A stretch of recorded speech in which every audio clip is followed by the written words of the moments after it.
आज जिस चोरी की कहानी मैं आप लोगों को सुनाने जा रहा हूं, उसमें इन चोरों ने बैंक तो लूटा, मगर इस बार लूट के दौरान जो पैसे उन्होंने चुराए वो आम पब्लिक के पैसे नहीं थे, बल्कि ये पैसे अमेरिका के 37वें प्रेसिडेंट रिचर्ड निक्सन के थे। ये पूरी चोरी एक बेहतरीन प्लानिंग के साथ की गई थी जिसमें प्रेसिडेंट के करीबी लोग शामिल थे। और इस चोरी में लूटी गई रकम थी लगभग $12 मिलियन, यानी आज के हिसाब से लगभग 100 करोड़ रुपए। इस चोरी को माने की सबसे बेहतरीन चोरी भी कहा गया, और इसकी इन्वेस्टिगेशन में लगभग 125 पुलिस ऑफिसर शामिल थे, जो JFK कैनेडी मर्डर इन्वेस्टिगेशन के बाद सबसे बड़ी इन्वेस्टिगेशन साबित हुई। इस चोरी में शामिल गैंग को पकड़ने में FBI के पसीने छूट गए, और आखिरकार जब सच्चाई सबके सामने आई तब उनके पैरों तले जमीन सरक गई, क्योंकि इस पूरे ऑपरेशन में उन लोगों के नाम सामने आए जिनके बारे में किसी के वहम गुमान में भी नहीं था। तो आखिर कैसे इस बेहतरीन और शातिर चोरी को अंजाम दिया गया? वो कौन लोग थे जो इस पूरी चोरी में शामिल थे, और FBI ने वो कौन सा जाल बिछाया इन चोरों को पकड़ने के लिए? ये अपने आप में बहुत ही हैरत अंगेज और रोमांचक है। ये कहानी है एमिल डैंजो नाम के एक शख्स की, जिसने यूनाइटेड कैलिफोर्निया बैंक में उस जमाने की सबसे बड़ी चोरी को अंजाम दिया, और जिसने FBI को दिन रात इस कश्मकश में डाल दिया कि वो आखिर इस केस को सॉल्व करे तो कैसे करें। एमिल डैंजो का जन्म ओहायो के गरीब परिवार में हुआ था, और यही वजह थी कि वो हमेशा गरीबी से बाहर आना चाहता था। इस गरीबी से बाहर आने के लिए एमिल हर वो काम करता जिससे वो अच्छे खासे पैसे कमा सके, और फिर चाहे वो काम सही हो या गलत, इस बात से उसे कोई फर्क नहीं पड़ता। बहरहाल बहुत कम उम्र से ही उसने चोरियों की शुरुआत कर दी थी, और धीरे धीरे वो बैंक्स तोड़ने लगा। और यही वजह थी कि 70 का दशक आते आते वो अंडरवर्ल्ड की दुनिया में एक शातिर बैंक चोर के नाम से मशहूर हो गया था। वो इन बैंक रॉबरीज को इतने शातिर और चालाक तरीके से अंजाम देता कि ना तो इस दौरान कोई घायल होता और ना ही किसी की मौत होती, और वो चुपचाप वहां से बैंक लूटकर फरार हो जाता। बहरहाल एमिल अब तक 36 साल का हो चुका था, और सन 1972 में एक दिन उसे अपने एक अंडरवर्ल्ड कनेक्शन से यूनाइटेड कैलिफोर्निया बैंक के बारे में एक टिप मिलती है। जिस शख्स ने उसे ये टिप दी थी उसका नाम था जिमी हॉफा, जो उस वक्त अमेरिका के अंडरवर्ल्ड में खतरनाक और जाना-माना नाम था। जिमी एक पूरी क्रिमिनल ऑर्गेनाइजेशन का हेड था, जो अलग अलग गैंग से काम करवाता था, और अगर उनके बीच किसी भी तरह की कोई लड़ाई हो जाए तो वो उनके बीच कॉम्प्रोमाइज़ भी कराता था। या यूं कहें कि जिमी उस वक्त एक गॉड फादर हुआ करता था। जिमी ने अपने गैंग के एक मेंबर के जरिए एमिल तक ये खबर पहुंचवाई थी कि लगूना निगेल की यूनाइटेड कैलिफोर्निया बैंक में एक सेफ डिपॉजिट बॉक्स है जिसमें $30 मिलियन रखे हुए हैं।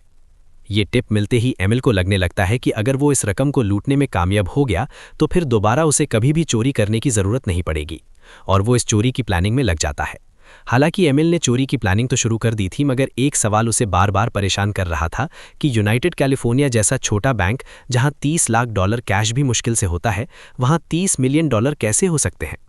इस सवाल का जवाब इस बैंक से महज 25 किलोमीटर की दूरी पर सैन क्लेमेंटे में था, और यही वो जगह थी जहां उस वक्त के प्रेसिडेंट रिचर्ड निक्सन का पर्सनल घर था, जिसे वेस्टर्न व्हाइट हाउस के नाम से भी जाना जाता था।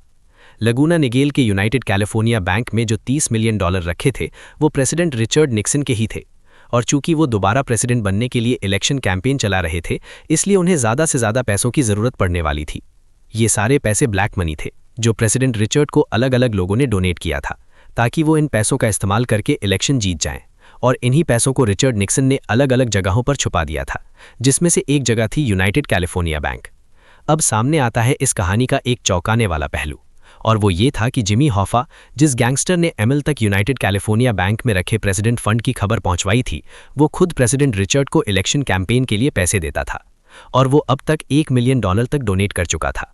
क्योंकि जिमी क्राइम अंडरवर्ल्ड का एक जाना माना नाम था, इसीलिए इलेक्शन से पहले अपनी इलीगल एक्टिविटीज़ के लिए उसे जेल जाना पड़ा था। और वो प्रेसिडेंट निक्सन से अपील करता है कि वो उसे बाहर निकलवाएं, और वो बदले में उन्हें और ज़्यादा डोनेशन देगा और प्रेसिडेंट कैंपेन का प्रचार करने में उनकी और मदद करेगा। इस वक्त प्रेसिडेंट रिचर्ड अपनी इमेज को साफ करने के लिए हर कदम उठा रहे थे, और इसी वजह से उन्होंने जिमी के इस ऑफर को ठुकरा दिया और उसकी सज़ा को बरकरार रखा। इस बात से जिमी और प्रेसिडेंट रिचर्ड के बीच दूरियां आ गई, और अब वो किसी भी कीमत पर अपने $1 मिलियन वापस चाहता था जो उसने प्रेसिडेंट इलेक्शन कैंपेन के लिए दिए थे। और वो ये बात बहुत अच्छी तरह जानता था कि ये पैसे बाकी सारे फंड्स के साथ यूनाइटेड कैलिफोर्निया बैंक के वॉल्ट में रखे हुए हैं। अब जिमी दिन रात इसी सोच में रहने लगा कि वो इन पैसों को बैंक से कैसे निकाले, और तब उसके दिमाग में एमिल का नाम आता है, जो ज़माने का एक बेहतरीन बैंक रॉबर था, और वो यूनाइटेड कैलिफोर्निया बैंक और उसमें रखे पैसों के बारे में उस तक खबर पहुंचा देता है। ये एमिल की ज़िंदगी की अब तक की सबसे बड़ी चोरी होने वाली थी, और वो इसके लिए तैयारियां और प्लानिंग शुरू कर देता है। अब वो सबसे पहले उन लोगों की एक टीम बनाना शुरू करता है जिन पर वो भरोसा कर सके और जो इस चोरी को अंजाम देने में उसकी मदद कर सके। और इसीलिए वो इस गैंग में अपनी फैमिली मेंबर्स को शामिल करना शुरू करता है। सबसे पहले उसने जिस शख्स को अपने गैंग में शामिल किया वो था उसका भाई जेम्स डैंजो। और फिर उसने अपने भांजे हैरी बार्बर और अपने साले चक मलिंगर को भी अपने साथ शामिल कर लिया। अब उनकी 4 लोगों की एक टीम तैयार हो चुकी थी। मगर एमिल ये बात बहुत अच्छी तरह जानता था कि इतनी बड़ी चोरी को अंजाम देने के लिए उसे अपने एक और दोस्त की जरूरत पड़ेगी, जिसका नाम था फिल क्रिस्टोफर। पर फिल क्लीवलैंड का रहने वाला था और वो अपने साथ एक और दोस्त को ले आया जिसका नाम था चार्ली ब्रॉकेन। चार्ली भी पहले कुछ बेहतरीन चोरियों को अंजाम दे चुका था और अब उनकी 6 लोगों की एक बेहतरीन टीम तैयार हो चुकी थी, जिसमें सब मंझे हुए क्रिमिनल शामिल थे। बहरहाल, टीम तैयार होने के बाद एमिल सभी गैंग मेंबर्स को इस चोरी और वो कौन से बैंक को लूटने वाले हैं इस बारे में बताता है। मगर एक बात थी जो उसने सभी गैंग मेंबर्स से छुपाई थी, और वो ये थी कि जो पैसे वो लूटने वाले हैं वो अमेरिकन प्रेसिडेंट रिचर्ड निक्सन के हैं। इस चोरी में लूटे जाने वाली असली रकम के बारे में महज 3 लोग ही जानते थे, जिसमें एमिल, उसका भाई जेम्स और उसका साला चक शामिल थे। और इस लूट का सबसे बड़ा हिस्सा भी यही तीनों आपस में बांटने वाले थे, क्योंकि इस चोरी के बाद $1 मिलियन जिमी हॉफा को जाने वाले थे, जिसने प्रेसिडेंट कैंपेन के लिए डोनेशन दिया था। और $7 मिलियन बाकी 3 मेंबर्स में बंटने वाले थे और बाकी के बचे $4 मिलियन एमएल, उसके भाई और उसके साले आपस में बांटने वाले थे। यानी हर शख्स को लगभग $8 मिलियन मिलने वाले थे। इस गैंग का हर मेंबर अपने आप में एक प्रोफेशनल क्रिमिनल था, जिसे कई सालों का एक्सपीरियंस था, और वो सभी इस बात से बखूबी वाकिफ थे कि लूट के दौरान उन्हें क्या करना है। और अब उनकी पूरी गैंग अपनी तैयारियों को आगे बढ़ाते हुए हर उस चीज़ का इंतजाम करने में लग जाती है जिसकी उन्हें ज़रूरत पड़ने वाली थी। वो टॉर्च से लेकर वायर बॉम्ब का इंतजाम करना शुरू कर देते हैं, क्योंकि एमिल ओहायो का रहने वाला था और उन्हें ये चोरी लगुना निगेल कैलिफोर्निया में अंजाम देनी थी।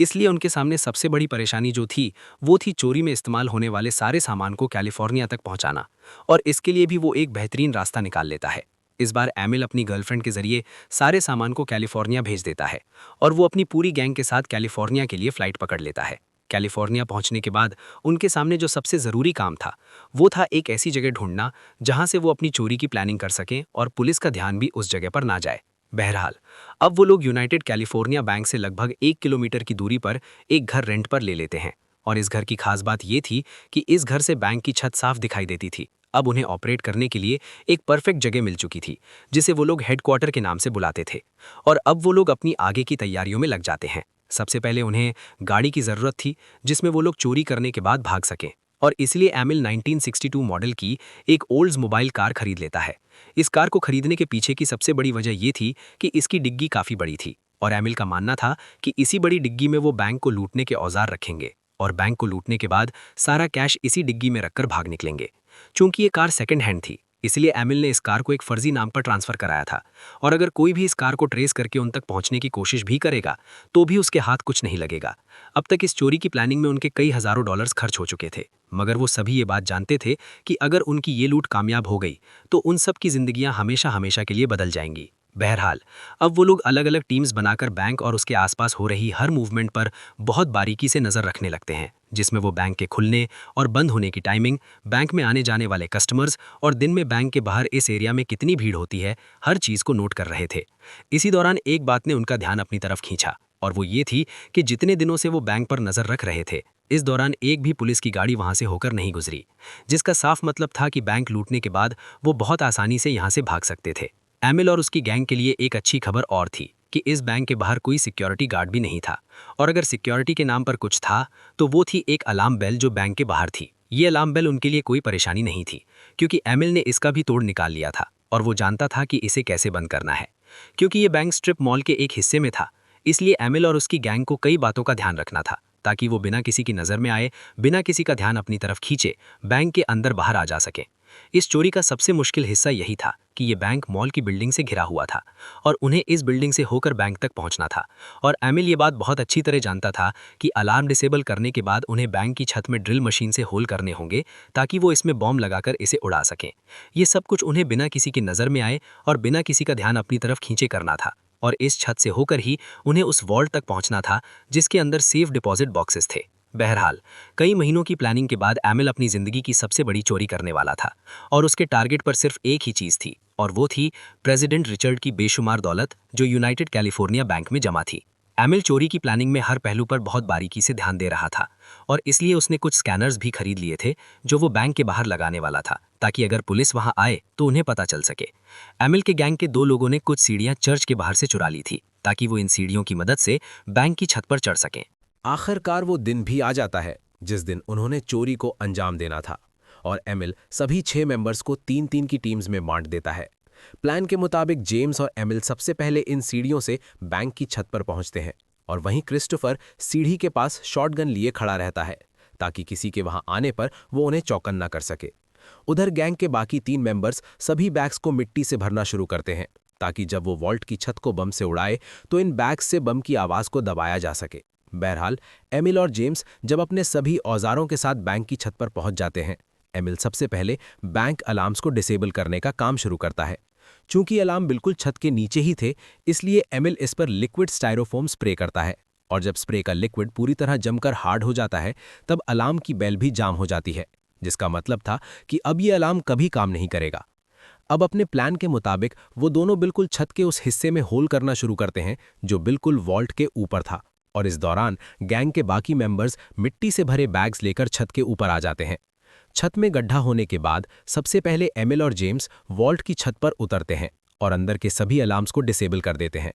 और अब उनके सामने जो आखिरी काम बचा था वो था इस वॉल्ट के अंदर घुसकर $30 मिलियन चुराना। एमिल ये बात बहुत अच्छी तरह जानता था कि वॉल्ट के अंदर घुसना इतना आसान नहीं होने वाला है, इसलिए वो और उसकी टीम अब वॉल्ट की छत में ड्रिल मशीन से छोटे छोटे होल्स करना शुरू करती है।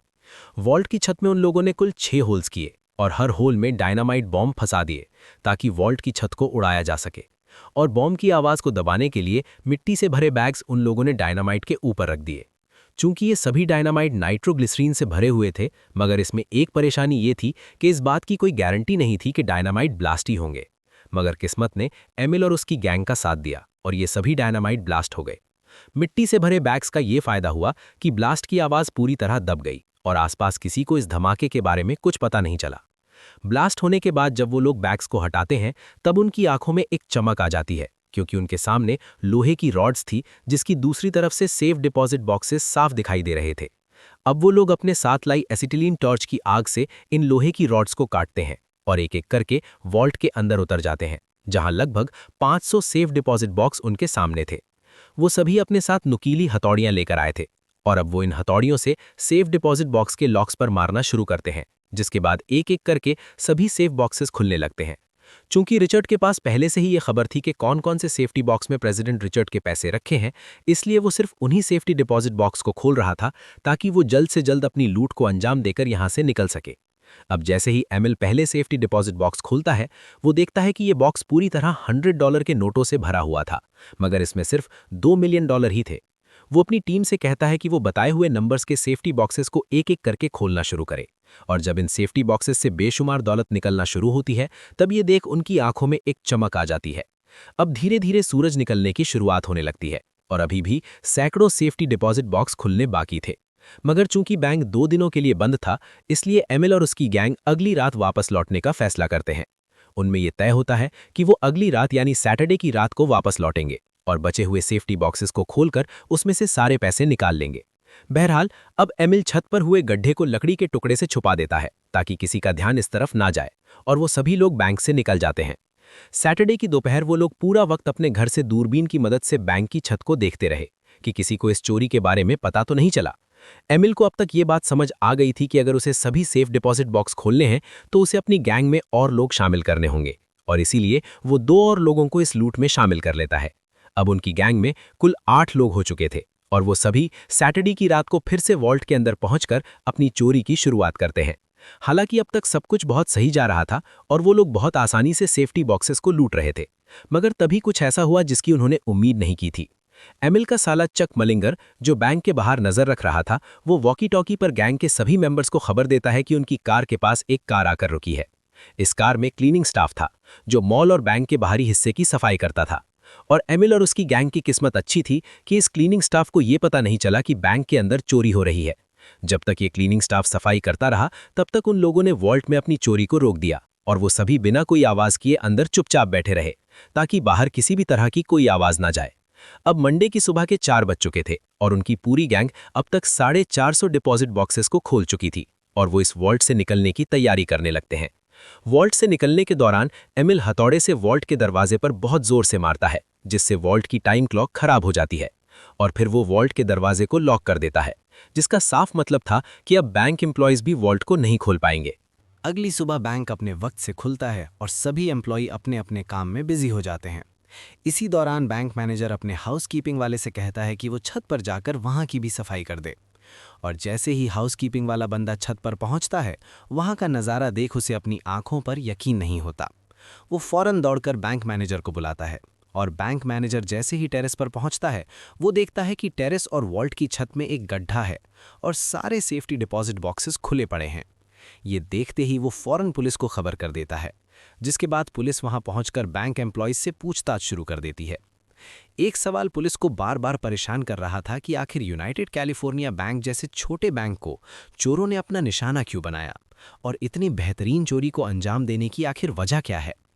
बहरहाल, छानबीन के दौरान जब पुलिस को इस बात का अंदाजा हो गया कि ऐसी चोरी उन्होंने पहले कभी नहीं देखी है, तब वो इस चोरी की खबर FBI को दे देते हैं। इस केस को सॉल्व करने की जिम्मेदारी स्पेशल एजेंट पॉल चैम्बन को दी गई और साथ ही साथ सेंटाना कैलिफोर्निया से स्पेशल एजेंट फ्रांसिस को भी इस केस पर लगाया गया। ये वो दौर था जब लॉस एंजलिस को उस वक्त दुनिया का बैंक रॉबरी कैपिटल कहा जाता था, जहां चोर अलग अलग बैंक्स में बड़ी लूट को अंजाम दिया करते थे और ये पूरी कैलिफोर्निया पुलिस और FBI के लिए एक सरदर्द बना हुआ था। ये ज़्यादातर चोरियां दिन दहाड़े की जाती थीं, जब बैंक में सभी एम्प्लॉय काम कर रहे होते थे। मगर इस बार जो केस FBI एजेंट पॉल और फ्रांसिस इन्वेस्टिगेट कर रहे थे, वो बाकी बैंक रॉबरीज से बिल्कुल अलग था। इस बार इस चोरी को रात के अंधेरे में अंजाम दिया गया था और जो नज़ारा वॉल्ट के अंदर था, उसे देख FBI ऑफिसर्स के पसीने छूट गए थे। एजेंट पॉल देखते हैं कि मिट्टी से भरे बैग्स जगह जगह जमीन पर पड़े हुए थे और FBI को पूरा एक दिन लग गया वॉल्ट की हर चीज़ को बारीकी से छानबीन करने में। जिस बात ने दोनों FBI एजेंट्स को सबसे ज्यादा चौंकाया, वो ये थी कि इन चोरों ने 450 सेफ्टी डिपॉजिट बॉक्सेस खोलकर उन्हें लूटा और इस बात की भनक तक किसी को नहीं लगी। और यही वजह थी कि FBI एजेंट्स ये पता नहीं लगा पा रहे थे कि आखिर इन बॉक्सेस में से चोरी क्या हुआ है। बहरहाल, फॉरेंसिक टीम मौके पर पहुंचकर सारे सबूत इकट्ठा करना शुरू करती है और वहीं एजेंट फ्रांसिस बैंक के बाहर जाकर सबूतों की तलाश में लग जाते हैं। इसी दौरान उनकी नज़र एक सीढ़ी पर पड़ती है जो बैंक की छत की तरफ जा रही थी और साथ ही साथ उन्हें वो बेल अलार्म भी दिखाई देता है जिसे लिक्विड स्टायरोफोम से जैम किया गया था। जिस तरह से चोरों ने इस बेल अलार्म को जैम किया था और इस चोरी को अंजाम दिया था, ये उस जमाने के हिसाब से एकदम अलग चोरी थी और FBI एजेंट्स को इस चोरी को समझने में बहुत परेशानी हो रही थी, क्योंकि ऐसी चोरी उन्होंने पहले कभी इन्वेस्टिगेट नहीं की थी। इस छानबीन में जो सबसे पहला एंगल दोनों FBI ऑफिसर्स के सामने आया, वो ये था कि ये सभी चोर लॉस एंजलिस कैलिफोर्निया से बाहर गए थे और उनका ये अंदाज़ा बिल्कुल सही साबित हुआ। ये केस अब दिन ब दिन और ज़्यादा उलझता जा रहा था और अमेरिकन गवर्नमेंट को अब ये समझ आने लगा कि ये केस इतनी आसानी से सॉल्व नहीं होने वाला है और इसी वजह से FBI इस केस पर अपने 125 एजेंट्स लगा देती है। एजेंट्स का ये आंकड़ा इतना बड़ा था कि FBI के इतिहास का सबसे बड़ा केस बन गया, जिसकी इन्वेस्टिगेशन में इतने ऑफिसर्स लगाए गए हों। और जब इतने बड़े पैमाने की इन्वेस्टिगेशन की खबर एमिल और उसकी गैंग तक पहुंचती है, तब वो अपने आगे के प्लान की शुरुआत कर देते हैं। अब एमिल और उसकी गैंग उस जगह से हर सबूत को मिटाना शुरू करते हैं जहां से वो अपनी चोरी की प्लानिंग और ऑपरेट करते थे, ताकि पुलिस और FBI उन तक ना पहुंच सके। वो घर के दरवाज़ों, खिड़कियों और सीलिंग से लेकर फ्लोर तक हर चीज़ को बहुत बारीकी से क्लीन करना शुरू करते हैं, ताकि कोई भी फिंगरप्रिंट या DNA FBI के हाथ ना लगे और वो सभी ये घर छोड़कर वहाँ से निकल जाते हैं। हालांकि उन्होंने घर के चप्पे चप्पे को साफ तो कर दिया था, मगर इस दौरान उनसे गलती हो गई जिसने इस पूरी कहानी का रुख ही बदल कर रख दिया। ये चोरी को अब 36 घंटे से ज़्यादा बीत चुके थे और एमिल और उसकी गैंग भी अब कैलिफोर्निया छोड़ चुकी थी। मगर जब वो चोरी में लूटे हुए पैसों को गिनना शुरू करते हैं, तब वो $30 मिलियन नहीं बल्कि $12,800,000 ही निकलते हैं। ये देख एमिल काफ़ी चौंक जाता है, क्योंकि इन्फॉर्मेशन के हिसाब से जो चोरी उन्होंने की थी, उस हिसाब से ये रकम काफ़ी कम थी। बहरहाल, अब वक्त है इन सारे चोरी के पैसों को वाइट करने का और इसके लिए वो लोग लास वेगस पहुंचते हैं, जहां वो जिमी हॉफा के अंडरवर्ल्ड कनेक्शंस का इस्तेमाल करके इन पैसों को वाइट करने वाले थे। सन 1960 से 1970s का जो दशक था, ये वो वक्त था जब अमेरिका के ज़्यादातर बड़े क्रिमिनल्स अपने ब्लैक मनी को लास वेगस में ही वाइट करते थे और यही वजह थी कि लास वेगस उस वक्त मनी लॉन्ड्रिंग का एक हब बन गया था। इस पूरे ब्लैक मनी को व्हाइट में बदलने का तरीका भी काफ़ी दिलचस्प था, जिसमें पहले ब्लैक मनी को कसीनो चिप्स में कन्वर्ट किया जाता था और फिर क्रिमिनल्स और कसीनो ओनर के बीच एक डील होती थी। इस डील के मुताबिक क्रिमिनल्स कुछ पैसे कसीनो में खेलकर उन्हें कट के तौर पर देते और बाकी ब्लैक मनी कसीनो ओनर दोबारा कैश में कन्वर्ट करके क्रिमिनल्स को दे देते और इस तरह उनका सारा ब्लैक मनी व्हाइट हो जाता। एमिल ने भी एक ऐसी ही डील एक कसीनो ओनर से की थी, जिसमें वो $5 लाख कसीनो ओनर को कट के तौर पर देने वाला था, जिसके बदले कसीनो ओनर एमिल को वो सारे पैसे वाइट करके देने वाला था जो उन्होंने बैंक से लूटे थे। बहरहाल एमिल सारे ब्लैक मनी को बहुत सफाई और बहुत आसानी से वाइट में कन्वर्ट कर लेता है और उधर FBI के हाथ चोरी से जुड़ा कोई भी ऐसा सबूत नहीं लग रहा था जो उन्हें चोरों तक पहुंचा सके। अब FBI पर इस केस को सॉल्व करने का प्रेशर बढ़ता ही जा रहा था, क्योंकि अब तक 125 एजेंट्स इस केस में इन्वॉल्व हो चुके थे और इससे पहले इतने सारे एजेंट्स तभी इन्वेस्टिगेशन में लगाए गए थे जब American president John F Kennedy को गोली मारी गई थी। बहरहाल अब एजेंट पॉल और फ्रांसिस इस केस में इन्वॉल्व हर एजेंट से अलग अलग बात करते हैं और उनसे कहते हैं कि वो अपने खबरियों को काम पर लगा दें और इस केस से जुड़ी कोई भी लीड उनके हाथ लगे तो वो फौरन उनसे कॉन्टैक्ट करें। इस चोरी को अब 2 महीने से ज़्यादा बीत चुके थे, मगर अभी भी FBI के हाथ कुछ नहीं लगा था। मगर तभी FBI के लॉस एंजलिस ऑफिस में एक दोपहर फ़ोन की घंटी बजती है। ये फ़ोन कॉल उन्हें क्लीवलैंड पुलिस स्टेशन से आया था, जिसमें वो उन्हें बताते हैं कि ओहायो में एक बैंक रॉबरी हुई है और इस चोरी में भी बिल्कुल उसी तरीके का इस्तेमाल किया गया था जो यूनाइटेड कैलिफोर्निया बैंक में किया गया था। इस बार Cleveland police station Los Angeles FBI को लगभग 100 सस्पेक्ट्स के नाम की लिस्ट देता है जो इस चोरी में शामिल हो सकते हैं और साथ ही साथ कौन सा सस्पेक्ट किस क्राइम को करने में माहिर है इस बारे में भी लिखा था। ये लिस्ट मिलते ही लॉस एंजलिस FBI को लगने लगता है कि अब उन्हें उम्मीद की किरण दिखाई दे रही है और वो इस लिस्ट की मदद से अपनी तहकीकात को आगे बढ़ा सकते हैं। अब एजेंट पॉल और फ्रांसिस इस लिस्ट से उन लोगों को छांटना शुरू करते हैं जो यूनाइटेड कैलिफोर्निया बैंक रॉबरी के दौरान फ्लाइट से कैलिफोर्निया आए और गए थे और यहीं से उनका तीर सही निशाने पर लग जाता है और इस केस से जुड़ी पहली कामयाबी उनके हाथ लग जाती है। इस छानबीन के दौरान जो पहला नाम उनके सामने आया वो था एमिल डैंजो और क्लीवलैंड पुलिस भी पिछले कई सालों से बैंक रॉबरीज के लिए एमिल की तलाश में थी, मगर वो उनके हाथ नहीं लग रहा था। इस सस्पेक्ट लिस्ट में कुछ नाम और सामने आए और ये वही लोग थे जो उस रात एमिल के साथ बैंक रॉबरी में शामिल थे और अब एक एक करके इस केस के पर्दे खुलने शुरू हो गए।